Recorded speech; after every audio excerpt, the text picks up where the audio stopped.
है नमस्कार, जय हिंद दोस्तों। मैं रोहित शर्मा एक बार फिर से हाजिर हूँ अपने YouTube channel study with Rohit sir के साथ। पिछली क्लास में हम लोगों ने पढ़ा था कि ह्यूमन आई और ह्यूमन आई से जुड़े काफ़ी सारी चीज़ें हम लोगों ने जाना था।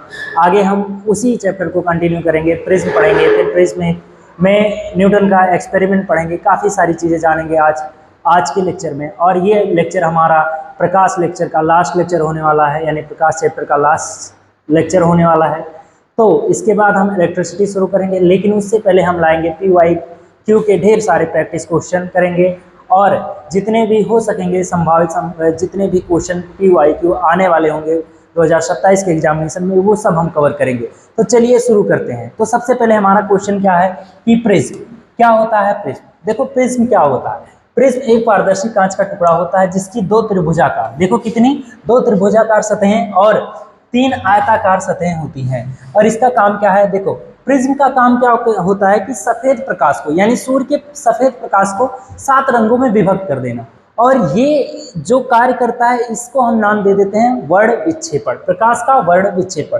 देखो ये सफेद प्रकाश को उसके 7 रंगों में बांट देता है। इस प्रक्रिया को हम क्या कहते हैं, डिस्पर्जन ऑफ लाइट, यानी कि वर्ण विक्षेपण। ठीक, फिर देखो वही चीज दोबारा लिखो था, कोई बात नहीं, नेक्स्ट कर देते हैं। चलो, फिर उसके बाद डिस्पर्जन ऑफ लाइट यानी प्रकाश का वर्ण विक्षेपण क्या होता है। देखो परिभाषा है, जब श्वेत प्रकाश अपने विभिन्न रंगों में विभाजित हो जाता है तो इसे वर्ण विक्षेपण कहते हैं। जैसे प्रिज्म से निकलने वाले 7 रंग, जैसे इंद्रधनुष। चलो आगे देखते हैं। देखो ये है हमारा प्रिज्म द्वारा वर्ण का विक्षेपण। क्या होता है, देखो श्वेत प्रकाश आया, टकराने के पश्चात देखो 7 रंगों में क्या हो गया, विभक्त। और इसे हम कहते हैं लाल, नारंगी, पीला, हरा, नीला, जामुनी, बैगनी। यानी देखो सबसे अधिक अगर कोई डाइवर्जित हो रहा है, यानी कि जो सबसे ज्यादा डाइवर्ज हो रहा है वो कौन सा कलर है हमारा, बैंगनी, यानी कि बैंगनी। अच्छा ये क्यों होता है, सबसे ज्यादा डाइवर्जिट क्यों होता है, यानी कि सबसे ज्यादा ये बैंड क्यों होता है, क्यों, क्योंकि इसका जो तरंग दैर्ध्य होता है ना, तरंग दैर्ध्य, सॉरी, हाँ कुछ नहीं, इसका जो तरंग दैर्ध्य होता है ना, देखो इसका जो तरंग दैर्ध्य होता है वो सबसे क्या होता है, कम होता है। यानी बैंगनी का जो तरंग दैर्ध्य होता है वो सबसे कम होता है और सबसे अधिक तरंग दैर्ध्य किसका होता है, लाल का। इस वजह से जो लाल होता है ना वो कम से कम बैंड होता है और जो बैंगनी होता है वो ज्यादा से ज्यादा। चलो इसमें एक प्रिज्म वर्ण विक्षेपण न्यूटन का सिद्धांत समझ लेते हैं। देखो प्रिज्म द्वारा वर्ण का विक्षेपण, देखो जब श्वेत प्रकाश प्रिज्म से होकर गुजरता है तो यह अपने 7 रंगों में विभक्त हो जाता है। इस घटना को वर्ण विक्षेपण कहते हैं। ठीक, फिर उसके बाद उदाहरण के लिए वर्षा के बाद इंद्रधनुष का बनना वर्ण विक्षेपण का सबसे अच्छा क्या है, उदाहरण है। फिर उसके बाद न्यूटन का जो सिद्धांत था, देखो श्वेत प्रकाश 7 रंगों से मिलकर बना होता है। प्रिज्म रंगों को बनाता नहीं है, केवल श्वेत प्रकाश विभिन्न रंगों को अलग अलग कर देता है। देखो लाल रंग का विचलन सबसे कम तथा बैंगनी रंग का विचलन क्या होता है, सबसे अधिक होता है। लाल रंग का जो विचलन होता है ना वो सबसे कम होता है और बैंगनी का सबसे अधिक क्यों होता है, क्यों, क्योंकि लाल रंग का जो तरंग दैर्ध्य होता है वो सबसे अधिक होता है। इसको हम कुछ इस तरह से याद कर सकते हैं। देखो सबसे कम विचलन किसका, कम विचलन किसका होगा हमारा, लाल रंग का। सबसे कम विचलन किसका होगा, लाल रंग का। और सबसे अधिक विचलन किसका होगा, बैंगनी रंग का। सबसे अधिक विचलन होगा हमारा बैंगनी विचलन, ये सॉरी सबसे अधिक होगा ना,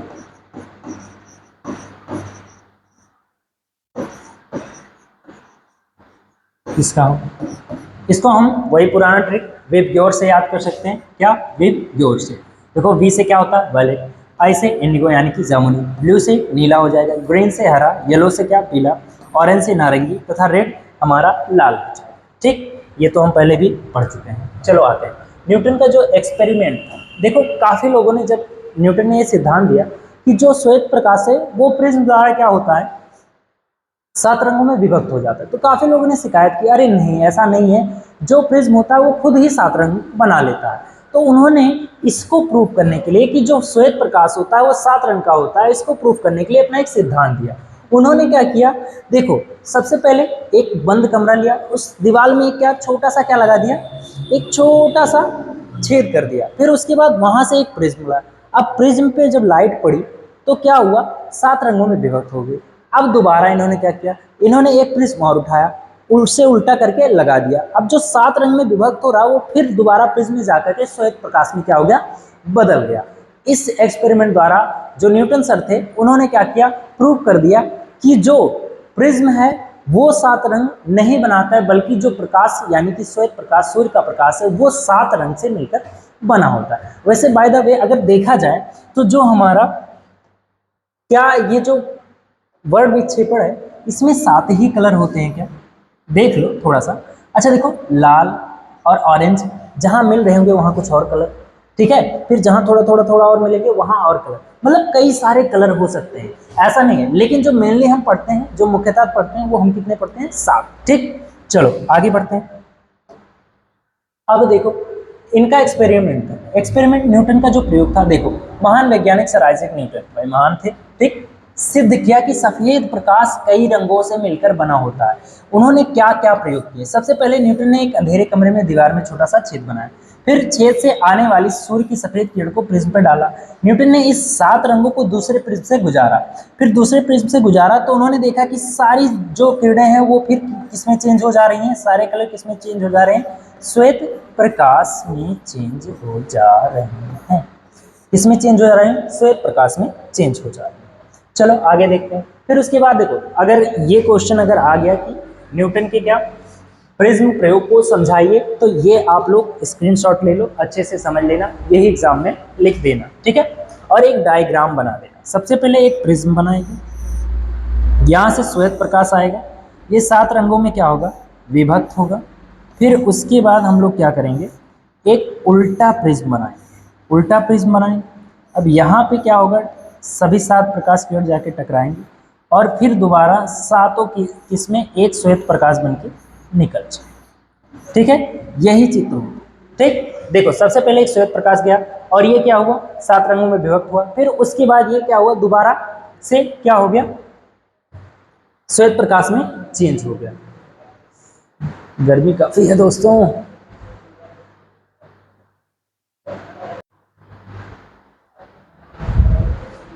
चलो थोड़ा आगे बढ़ते हैं। देखो अगला, एटमॉस्फेरिक रिफ्रैक्शन।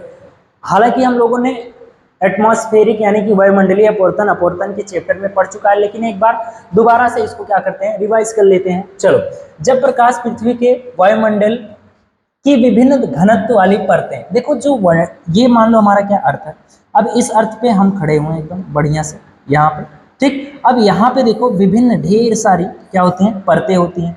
यहाँ पे कुछ ठंडी हवा, उससे कम ठंडी, यहाँ कुछ गर्म हवा है। अब ढेर सारी परतें हैं, यहाँ पे घनत्व क्या होगा, कुछ अलग होगा, इसका घनत्व क्या होगा, कुछ अलग होगा, यहाँ का कुछ अलग, यहाँ का कुछ अलग।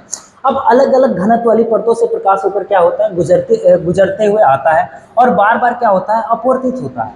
इस वायुमंडलीय इसी को हम क्या कहते हैं, वायुमंडलीय अपवर्तन कहते हैं। और इसके उदाहरण क्या क्या है, जैसे तारों का टिमटिमाना, सूर्योदय का जल्दी दिखाई देना, सूर्यास्त का देर से दिखाई देना, ये सब चीजें होती हैं। चलो, तारों का टिमटिमाना, इसका रीजन जानते हैं, ठीक है, क्यों होता है और कैसे होता है। देखो तारे क्यों टिमटिमाते हैं, इसका कारण है वायुमंडलीय अपवर्तन। पहला हमारा यही क्वेश्चन सॉल्व हो जाएगा।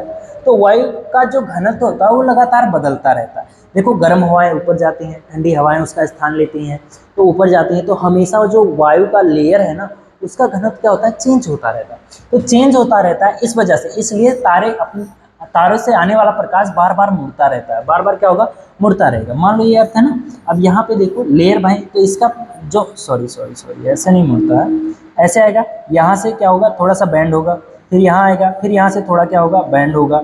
देखो अब वास्तव में यहाँ होगा, लेकिन एक्चुअल में हमें तारा यहाँ दिखाई देगा, ठीक है। अब इस वजह से हमें क्या दिखाया, तारे टिमटिमाते हुए दिखाई देते हैं, क्योंकि वे पृथ्वी से बहुत दूर हैं, बिंदु स्रोत की तरह दिखाई देते हैं।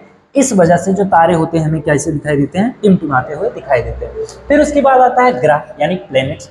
टिमटिमाते क्यों नहीं, भाई हमारा क्वेश्चन तो बन सकता है ना कि जब तारे टिमटिमा रहे हैं तो प्लैनेट्स क्यों नहीं टिमटिमा रहे, क्यों नहीं टिमटिमाते हैं। देखो क्यों नहीं, क्योंकि ग्रह पृथ्वी की अपेक्षाकृत क्या है, निकट हैं, और वे बिंदु स्रोत नहीं है बल्कि वृत्तीय स्रोत हैं। भाई जो ग्रह है वो ज्यादा नजदीक है या तारे, हाँ ग्रह नजदीक है, इस वजह से वो बिंदु स्रोत नहीं है, अपेक्षाकृत क्या है, बड़े हैं, ठीक है, थोड़े बड़े हैं की तरह दिखाई देते हैं। तो देखो विभिन्न भागों से आने वाले प्रकाश का जो प्रभाव है एक दूसरे की भरपाई कर देता है। इसलिए ग्रह का सामान्यता नहीं टिमटिमाते, जो ग्रह होते हैं सामान्यता नहीं टिमटिमाते। चलो अगला है, देखो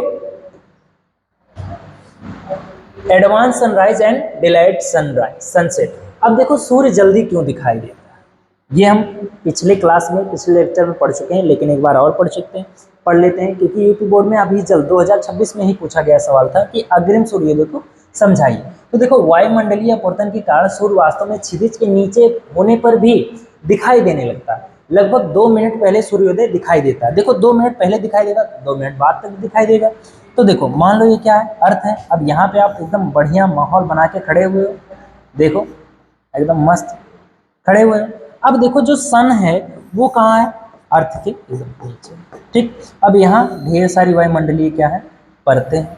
अब देखो ये क्षितिज से क्या है, नीचे, लेकिन चलो इसको थोड़ा दूर बनाते हैं, दूर ही बना लेते हैं इसको थोड़ा सा,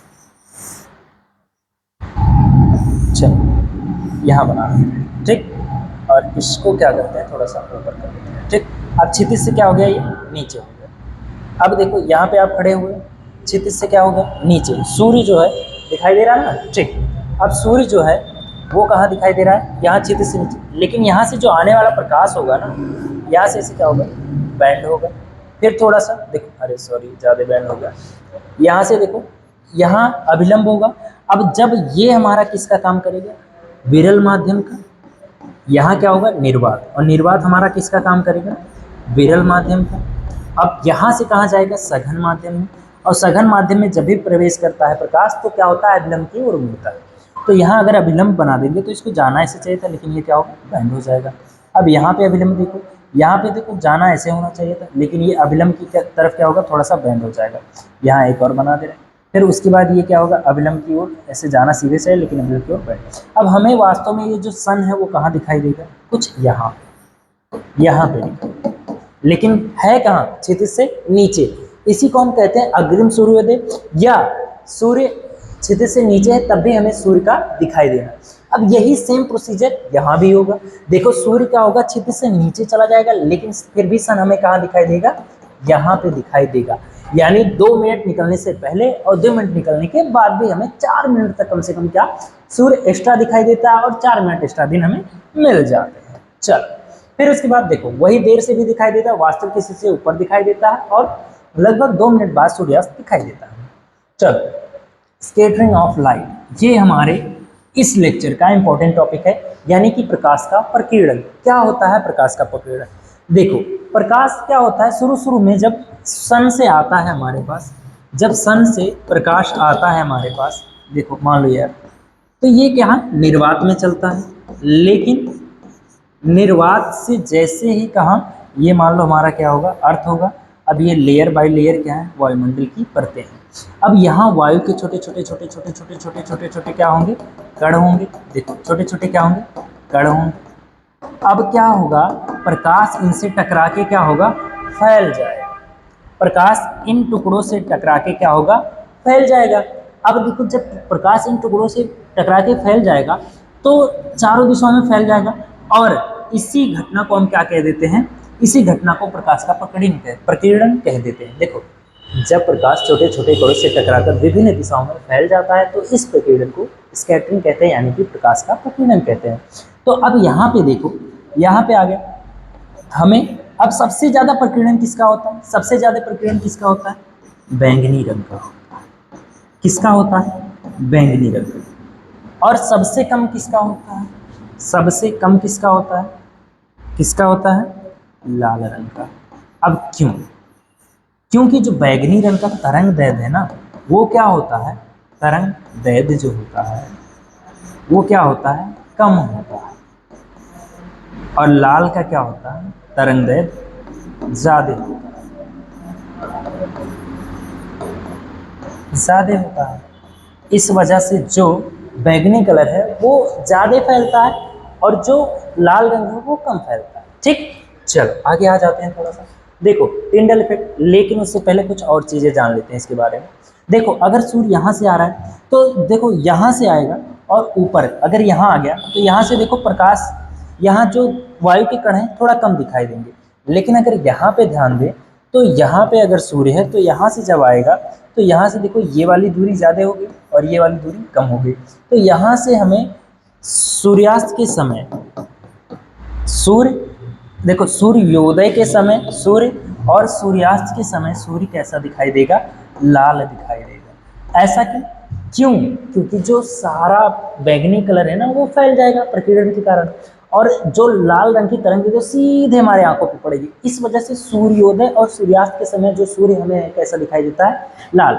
क्योंकि यहाँ पे प्रकीर्णन देखो, कणों जितने ज्यादा कण उतने ज्यादा प्रकीर्णन, और प्रकीर्णन सबसे ज्यादा किसका होगा, सबसे ज्यादा होगा बैंगनी कलर का। तो बैंगनी क्या होगा, सबसे ज्यादा फैल जाएगा, लेकिन लाल सीधा हमारी आंखों पे आके दिखेगा। इस वजह से सूर्यास्त और सूर्योदय के समय सूर्य हमें कैसा दिखाई देता है, लाल। चलो टिंडल प्रभाव देखो, क्या होता है टिंडल प्रभाव, क्या हो सकता है टिंडल प्रभाव। देखो सबसे पहले ना कि आप कभी एक अंधेरे कमरे में जाओ और अभी अभी उसमें क्या लगाओ, झाड़ू। फिर उसके बाद देखो रोशनदान से जब रोशनी आती है, या तो फिर आप एक अच्छा सा बढ़िया टॉर्च जलाओ, तो देखो कि प्रकाश के जैसे छोटे छोटे छोटे छोटे कण, मतलब धूल के छोटे छोटे छोटे छोटे क्या दिखाई देंगे, कण दिखाई देगा। अब ये जो कण होते हैं ना, ये क्या विजिबल कर देते हैं, लाइट का रास्ता, और उसी रास्ते को हम क्या कहते हैं, टिंडल इफेक्ट। यानी कि प्रकाश का जो रास्ता होगा वो हमें दिखाई देगा, उसी को हम कहते हैं टिंडल इफेक्ट, यानी कि टिंडल प्रभाव। देखो जब प्रकाश धूल, धुएं, कोहरे जैसे सूक्ष्म कणों से गुजरता है तो उसका मार्ग दिखाई देने लगता है, इसे टिंडल प्रभाव कहते हैं। उदाहरण के लिए प्रोजेक्टर की रोशनी, प्रोजेक्टर देखो ना, अरे वही पर्दा हुआ टीवी, नहीं देखे हो, कोई बात नहीं, हमारे गांव में होती थी पहले। क्या होता था कि प्रोजेक्टर होता था, प्रोजेक्टर से कहाँ, पर्दे पे फोकस मार के वहाँ पे क्या चलाया जाता था, मूवीज चलाई जाती थी। और फिर उसके बाद देखो धूल भरे कमरे में सूर्य की किरणें, जैसा कि आप अभी झाड़ू लगाओ उसमें अगर कहीं से प्रकाश आ रहा है तो धूल की कण हमें दिखाई देगी। कोहरे में वाहन की हेडलाइट, देखो कोहरे में क्या होता है, वाहन की लाइट का जो प्रकाश का रास्ता है वो हमें दिखता है, वो क्या कहलाता है, हमारा टिंडल इफेक्ट। चलो अब उसके बाद आता है आकाश हमें नीला क्यों दिखाई देता है, बताओ भाई नीला क्यों दिखाई देता है, किसके कारण, प्रकीर्णन के कारण। क्योंकि प्रकीर्णन सबसे ज्यादा किस कलर का होता है, बैंगनी, और बैंगनी जब आसमान में फैल जाता है तो हमें आसमान कैसा दिखाई देता है, नीला दिखाई देता है। देखो आसमान नीला क्यों दिखा, वायुमंडल के अणु सूर्य के प्रकाश का प्रकीर्णन करते हैं। जो वायुमंडल के छोटे छोटे छोटे छोटे कण होते हैं ना, वो सूर्य के प्रकाश का क्या करते हैं, प्रकीर्णन कर देते हैं। और नीले रंग का जो तरंगदैर्घ्य कम होता है इसलिए उसका प्रकीर्णन सबसे अधिक होता है, इसी कारण से हमें आसमान कैसा दिखाई देता है, नीला दिखाई देता है। कई बार ये क्वेश्चन पूछ चुका है, हो सकता है इस बार भी आ जाए। चलो अंतरिक्ष से आकाश काला क्यों दिखाई देता है, भाई हम सभी जानते हैं अंतरिक्ष में कुछ नहीं है, क्या है वहां पे, वैक्यूम है, यानी कि निर्वात है, क्या है, निर्वात है। तो जब वहां पे क्या है, निर्वात है, तो अब निर्वात है तो प्रकाश का प्रकीर्णन होगा क्या, प्रकाश का प्रकीर्णन होगा, बताओ भाई वायु के कण है ही नहीं तो प्रकाश का प्रकीर्णन वहां पे नहीं होगा, इस वजह से आसमान में कैसा, काला दिखाई देगा। अंतरिक्ष से आकाश का काला क्यों दिखाई, देखो अंतरिक्ष में वायुमंडल नहीं होता है, इस वजह से प्रकाश का प्रकीर्णन नहीं होता है, इस वजह से हमें अंतरिक्ष कैसा दिखाई देता है, काला दिखाई देता है। चलो फिर उसके बाद red colour at sunrise and sunset, देखो सूर्योदय और सूर्यास्त के समय जो लाल कलर हमें क्यों दिखाई देता है, देखो अभी हमने पहले बता दिया। देखो उस समय सूर्य का प्रकाश वायुमंडल से सबसे अधिक दूरी तय करता है और नीला और बैगनी प्रकाश अधिक प्रकीर्णित हो जाता है, लाल प्रकाश का प्रकीर्णन सबसे कम होता है, इस वजह से वह हमारी आंखों तक अधिक पहुंचता है। देखो ये अर्थ है, यहाँ पे हम खड़े हैं एकदम मस्त माहौल बना के इससे। फिर उसके बाद हम देखो वायुमंडल की ये ढेर सारी क्या है, परतें हैं। अगर सूर्य यहाँ पे है तो देखो कम दूरी तय कर रहा है, लेकिन अगर सूर्य यहाँ पे होगा तो देखो यहाँ से लेके यहाँ तक की जो दूरी होगी इसके अकॉर्डिंग ज़्यादा होगी। यहाँ पे अगर सूर्य है तो इसके अकॉर्डिंग क्या होगी, ज़्यादा दूरी होगी, यहाँ के इसके अकॉर्डिंग। देखो तो अब यहाँ पे ज़्यादा प्रकाश का क्या हो जाएगा, प्रकीर्णन हो जाएगा, लेकिन जिसका तरंगदैर्घ्य ज़्यादा होगा वो चीरते फाड़ते हुए हमारी आंखों तक पहुँच जाएगा। इस वजह से लाल कलर हमें क्या दिखाई देता है, सूर्योदय और सूर्यास्त के समय हमें कैसा कलर दिखाई देता है, लाल कलर दिखाई देता है। समझ गए, समझ जाना चाहिए। चलो आगे देखते हैं, Indradhanush, one of the important topic of your lecture. देखो सबसे पहले इसका निर्माण कैसे होता है, देखो इन धनुष को बनने में 3 प्रक्रियाएं होती हैं। सबसे पहले क्या होता है, अपवर्तन, आंतरिक परावर्तन, पुनः अपवर्तन होता है। फिर विशेषताएं क्या है, हमेशा सूर्य के पर्यवेक्षक यानी पीठ की तरफ होता है। फिर बाहरी किनारा लाल और भीतरी किनारा बैगनी दिखाई देता है। देखो ऐसे बता के पढ़ के खत्म कर दी समझ आया, शायद नहीं आया होगा, लेकिन चलो देख लेते हैं। अब एक चीज देखो कैसे बनाया जाता है। मान लो ये क्या है, पानी की एक छोटी सी क्या है, बूंद है। अब एक चीज आप नोटिस करो, बारिश जब होता है तो जिस साइड सूर्य होता है ना, उसके विपरीत साइड हमें क्या दिखाई देने को मिलता है, इंद्रधनुष। ऐसा क्यों होता है, आओ जानते हैं क्यों होता है। देखो सबसे पहले प्रकाश आया, प्रकाश, अब देखो ये कैसा माध्यम होगा, विरल माध्यम होगा, क्योंकि ये क्या है, वायु, और ये क्या है हमारा, जल है। तो जल के अंदर ये कैसा माध्यम हो जाएगा हमारा, सघन माध्यम हो जाएगा। अब देखो सबसे पहले आया तो प्रकाश का क्या होगा, अपवर्तन होगा, और अपवर्तन के कारण ये क्या होगा, 7 रंगों में विभक्त होगा। अब उसके बाद अपवर्तन होगा, यहां से टकराने के बाद इसका फिर से क्या हो जाएगा, परावर्तन होगा, और इस परावर्तन को हम क्या कहेंगे, पूर्ण आंतरिक परावर्तन। क्या कहेंगे, पूर्ण आंतरिक, सॉरी सॉरी, क्या कहेंगे, पूर्ण आंतरिक परावर्तन, यानी TIR, परावर्तन, TIR। फिर उसके बाद देखो यहाँ सघन से फिर कहाँ जाएगा, विरल में, तो इस बार फिर इसका क्या हो जाएगा, अपवर्तन हो जाएगा। देखो अपवर्तन हो जाएगा, क्या लिख दे रहे हैं, राइटिंग पे मत जाना, थोड़ी राइटिंग अच्छी नहीं है, धीरे धीरे सही हो जाएगी, डोंट वरी। अपवर्तन हो जाएगा। तो देखो सबसे पहले आया तो क्या हुआ, प्रकाश का अपवर्तन हुआ, फिर उसके बाद इसके अंदर क्या हुआ, पूर्ण आंतरिक परावर्तन हुआ, फिर अपवर्तन हुआ, देखो बाहर निकलेगा, फिर क्या होगा, अपवर्तन। अब ये 7 रंगों में क्या होगा, विभक्त होगा। इस वजह से देखो सूर्य कहाँ होगा, इस साइड होगा, और हमें भी इसके, देखो सूर्य यहाँ होगा, और हमें अगर यहाँ खड़े हैं तो इस साइड नहीं, इस साइड इंद्रधनुष क्या होगा, दिखाई देगा, और हम क्या हो जाएंगे, हैप्पी हैप्पी। कैसे हो जाएंगे, हैप्पी हैप्पी। आई होप ये टॉपिक आपको अच्छे से समझ आया होगा। नहीं समझ में आया तो एक बार ऐसे रिवाइंड मार लेना है, ठीक है। चलो आगे बढ़ते हैं। देखो बोर्ड परीक्षा के सबसे महत्वपूर्ण प्रश्न, देखो बोर्ड में पूछने जाने वाले कुछ महत्वपूर्ण प्रश्न हैं, पहले भी करा चुके हैं, इस बार भी बता दे रहे हैं। तो देखो तारे क्यों टिमटिमाते हैं जबकि ग्रह नहीं, क्यों टिमटिमाते हैं भाई, वायुमंडलीय अपवर्तन के कारण। आकाश नीला क्यों दिखाई देता है, क्यों दिखाई देता है, प्रकीर्णन के कारण। सूर्योदय जल्दी और सूर्यास्त देर से क्यों होता है, दिखाई देता है, क्यों, वायुमंडलीय अपवर्तन के कारण। फिर उसके बाद टिंडल प्रभाव क्या है, उदाहरण सही समझाइए। देखो टिंडल प्रभाव क्या होता है, जहां प्रकाश का मार्ग दिखे वही क्या कहलाता है, हमारा टिंडल प्रभाव। फिर उसके बाद इसके उदाहरण है कोहरे में हेडलाइट, मतलब गाँव वाहन की हेडलाइट। फिर उसके बाद अंधेरे कमरे में छोटे छोटे कणों का दिखना। फिर उसके बाद और भी है, प्रकीर्णन क्या है, देखो वायुमंडल के कणों से प्रकाश का टकराकर फैल जाना ही क्या कहलाता है, प्रकीर्णन। वर्ण विक्षेपण क्या है हमारा, देखो प्रिज्म द्वारा समझाइए। वर्ण विक्षेपण क्या होता है, जब प्रकाश प्रिज्म से गुजरकर क्या होता है, 7 रंगों में विभक्त हो जाता है, इस प्रक्रिया को हम क्या कहते हैं, वर्ण विक्षेपण। फिर उसके बाद इंद्रधनुष कैसे बनता है, कैसे बनता है ये हमने यहाँ पे जान लिया। फिर उसके बाद आगे है हमारा मायोपिया और हाइपरमाइट्रोपिया। देखो ये क्या है, निकट दृष्टि दोष और दूर दृष्टि दोष में क्या अंतर बताना है, ये पहले पढ़ चुके हैं पिछले लेक्चर में, जाके वो देख लीजिएगा। और यहाँ पे मानव नेत्र का नामांकित चित्र, वहां भी हम अच्छे से करके देख लिखिए। रेटिना, कार्निया, आइरिस और पुतली के कार्य लिखिए।